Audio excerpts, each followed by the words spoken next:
On August 9, 2026, OpenAI is pulling the plug on the Atlas browser.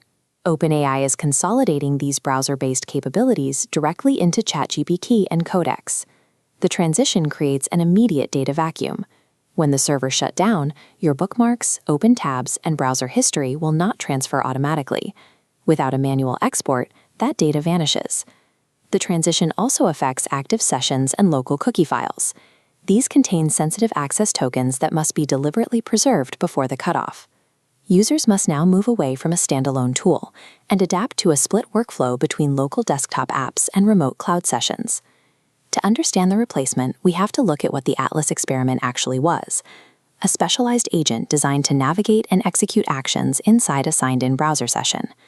It operated under strict limitations.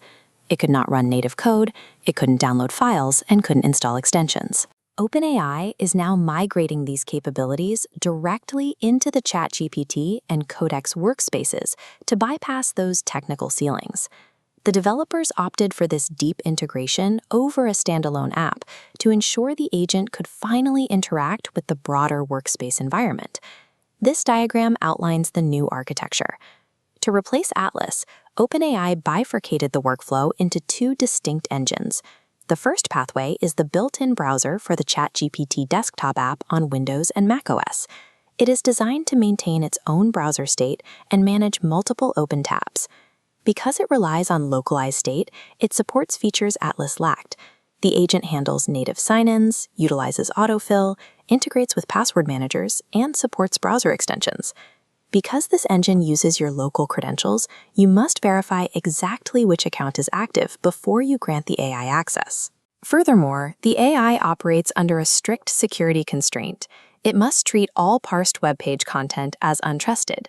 The desktop browser trades the simplicity of the legacy system for a heavy-duty, localized engine with high permission requirements. The second half of the architecture is the cloud browser. This is a remote navigator restricted to supported public websites. This version cannot accept user credentials, it cannot connect to password managers, and it is blocked from completing payments. Instead, the cloud engine operates in the background, executing tasks independently until it hits a roadblock that requires human intervention. The agent will pause and wait if it needs a user confirmation, hits a CAPTCHA, or encounters an unsupported website. It functions as a safe, stateless scout, complementing the desktop engine's heavy lifting without exposing sensitive data. OpenAI's strategy moves away from simple web surfing, baking agentic navigation directly into Codex and ChatGPT workflows. There is a deployment constraint to consider. Not all users will have immediate access to both of these browser engines. This deployment matrix illustrates the rollout. Access depends on 4 rigid criteria: your user plan, your geographic region, your device type, and your workspace settings. The availability of these Agentic tools depends on the specific alignment of plan, region, and device.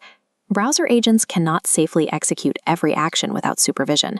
When navigating sensitive sites or executing consequential actions, a human must be in the loop to watch and authorize the AI's moves. This leads to a specific migration checklist. First, export all crucial Atlas data immediately. Second, verify your active accounts before granting the desktop agent access. Next, choose the correct operational mode, desktop or cloud, for the task. Finally, actively review every consequential action the agent queues up. Successfully navigating the Atlas shutdown requires actively managing a dual-engine AI workforce.